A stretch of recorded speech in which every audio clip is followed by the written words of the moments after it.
Okay, so you're finished shooting your music video, and now you want to start editing it. But before you do, I would advise you to organize your project and sort of keep a certain directory structure that is going to make your life a lot easier. And especially if you have to, let's say, re-edit your video. Maybe it's 2 years later, the client calls you up and says, he wants to do a new version of the music video, and this way you're not going to be running around, trying to figure out where all the files are and all that stuff. Or if somebody else, for example, has to jump in and finish editing the project, then it won't be so hard for them to figure out how the project is organized.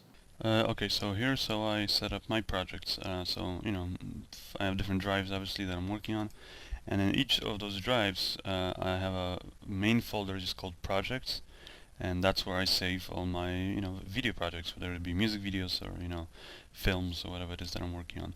And then my directory structure, again, this works for everything: music videos, films, commercials. Is here. I just have this little thing called a template project, and as you can see, I just have all my folders already there prepared. And first one is called audio, and I mean it's pretty self-explanatory. That's where I put all my audio files. So doing a music video, we'll put the song in there. BTS, that's where I put my behind-the-scenes stuff, which not all of you will have. Editing is where I save all my Premiere Pro projects. Final render is where I put all the final renders. That's actually when once the video has been approved, whether by me or the client, and I know it's good to go. So I'll export, for example, different formats, for YouTube or what have you. Footage is where I load in all my footage after I'm done shooting, and then so in here I will usually also organize it into subfolders, like the performance shots and things like that. Effects folder is where I do all my visual effects. So I have my 3D and After Effects. After Effects 2D, where I do all my compositing in 2D effects, and 3D is where I do all my Maya or 3D Studio Max stuff. Music editing is in case I need to do edit the music. So if I use like a music software, which I rarely do, but I just have it there just in case. Offline footage is, for example, if I'm shooting something on film, or if I'm shooting something in like a really high resolution format, like 5K or something, and I don't want to necessarily always be editing those files. Let's say I'm editing on a laptop, my computer can handle it, then I'll convert the footage to temporary kind of low resolution files, and I'll put the originals here in offline footage. But again, most of you guys won't have to worry about this stuff. Temp is where I just put all my other random files that are for this project that I don't know where to put them, like let's say some inspirational videos, or maybe some reference materials, the script, things like that. And tests is where I put my actual tests. And now if you look at it, like example here for let's say look at this Dalia Fernandez video. Um, you can see the same directory structure. Again, we have the song, and we have a few different versions of it. One which is with the beep, and then there's a few other versions that the artist sent to me. Here's all the behind the scenes stuff. It's my final rendered thing, the music video, like a trailer I did and things like that, and the DVD version. And then when it comes to footage, I just divide it into, I shot it on 3 different cards, so I have it divided into 3 different folders. And then I have a folder for all the effects shots. Here, as you can see, the effects, you go After Effects, you have all my After Effects project files there too. Nothing in these two, like I said. In temporary, I have my storyboards and stuff like that. And then I also have my tests.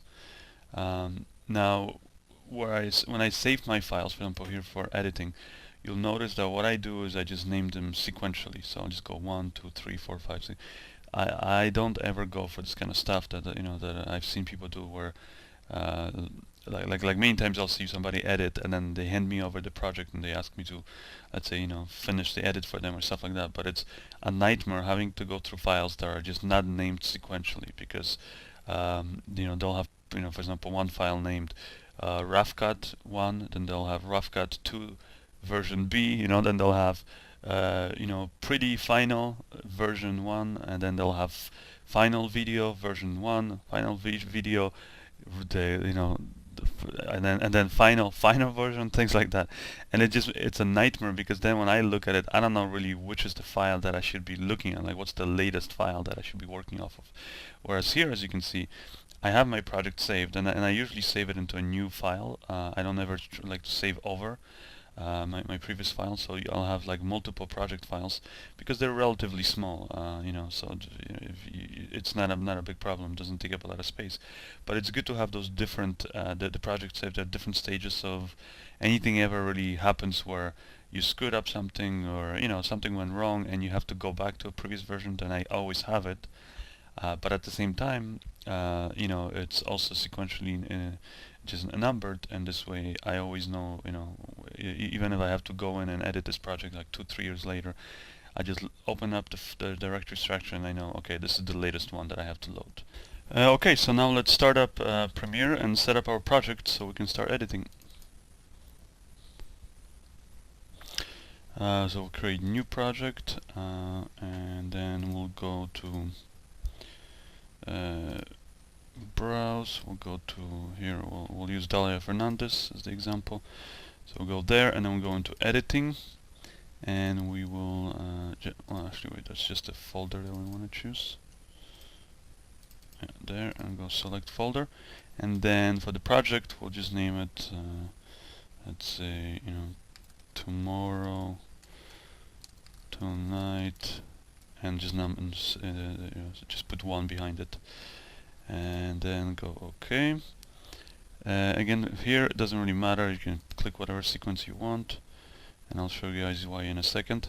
Then we got to import the stuff, so you can right click here and go import, and I'll go to Dalia Fernandez footage, and because we have everything nicely organized, we just import. We'll import these 3 folders right now. This is all the footage that we shot. So I'll click import,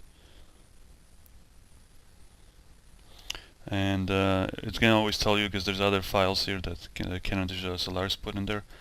There's THM files, so just metadata files that you can just click OK. You don't have to worry about it because the program couldn't import it. Again, we'll do the same for the other folders. And for the last folder also, let's go select it and go import folder. Alright, so we have that imported. You can also, we can actually import the project that we set up before we started filming the music video with the audio beeps. Let's click here, and yeah, it's this one, I believe. Number 1, I just say, it's going to ask you what do you want to import. Say import entire project, go OK. And then once you import it, you'll have all your files here. We can rename this so it's clearer to understand, just audio. And as you can see, we have the audio file, the song, and then the beep, and then the timeline where we have the beeps that we prepared before the filming of the music videos. And that's it. Now what we're gonna do is create maybe a folder just for all the footage, just so it's easy to, so just so it's organized, because again, this way it's less messy, and just how well you want to organize it is up to you. And actually, another thing you'll notice here is here in the corner, that's in Adobe Premiere, it says conforming. Conforming is basically, it has to go through every video clip that you import, or audio clip, and if it's a video clip that has audio embedded in it, and it has to conform it, meaning it has to, basically that's how it creates a waveform. So when you expand it up here, you can see this waveform, and it also equalizes it, so it knows, like, what's the highest and the lowest, I guess, the points of it there are, and of the audio. And it can be annoying sometimes if you have a slow computer. This can take a while. Like you can see on my computer, it's going pretty fast right now. It's a Core i7 with 12 gigs of RAM. So it's it's not the best editing machine, but it's decent enough to go through it pretty fast. So if you can still work while it's conforming, but like I said, on a slower computer you'll notice performance issues. Whereas when this thing is stopped here in the corner, then your computer will be all good, and all the resources of your computer will be used to to calculate the editing. So once we have our audio and our footage here, what we're going to do is we want to again, you can pick out, for example, all the stuff where that's performance shots, all that stuff. But all I'm really going to worry about is I'm going to take out these JPEGs. I took some photos on the set, so just delete them, and then I'm going to look at all the footage that's slow motion, and I can see right away that it's slow motion because of two things here. If I extend the information, you'll be able to see it. First is the frame rate. That's the biggest giveaway. We can see, I click this, we can arrange it according to the frame rate, not the name of the files. And so you can see now all of the clips here that are 59.94 frames per second. Those are the ones that we shot at 60p. So these are all the slow motion files. And then up here you'll have all your regular speed clips.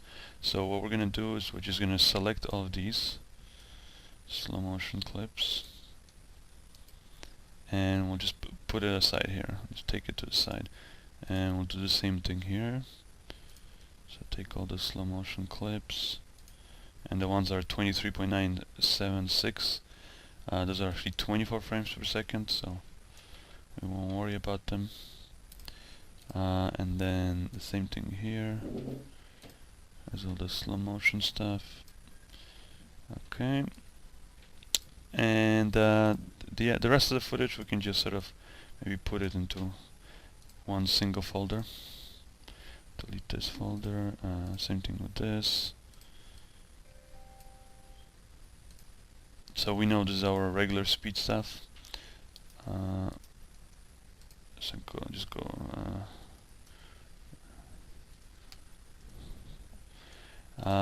then what we're going to do is we'll create a folder here in footage, and we'll name it, let's say, slow motion. So motion, or whatever it is they want to call it. Select all these clips here that are shot at 60 frames per second. Put into that folder, and maybe, you know what, in case you want to have two versions of it, you can also go here, duplicate it, edit, duplicate, and we'll name it slow motion at regular speed. And basically what we're going to do is this footage will leave here. So if you take this stuff right now, when you play it, it will just simply play back at a regular speed. So here's how it looks. Can you do that again? Action. Let's take another clip, maybe, or she's moving more.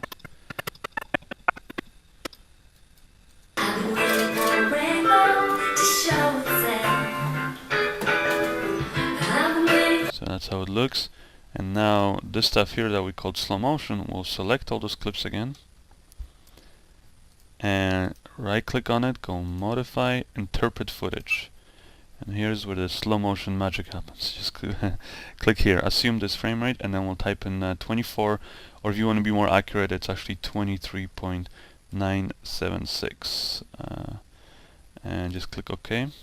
So basically what we essentially did is we took those clips that were shot at 60 frames per second, and we're going to play them back now, or we're telling the computer to play it back at 23.976 frames. You can put it even lower, you can put 12 frames per second or whatever it is that you did require, but now we watch that same clip, and just fast forward, you'll see right away the audio and the motion is going to look different.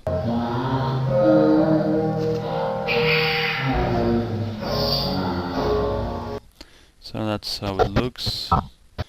Let's see another example maybe.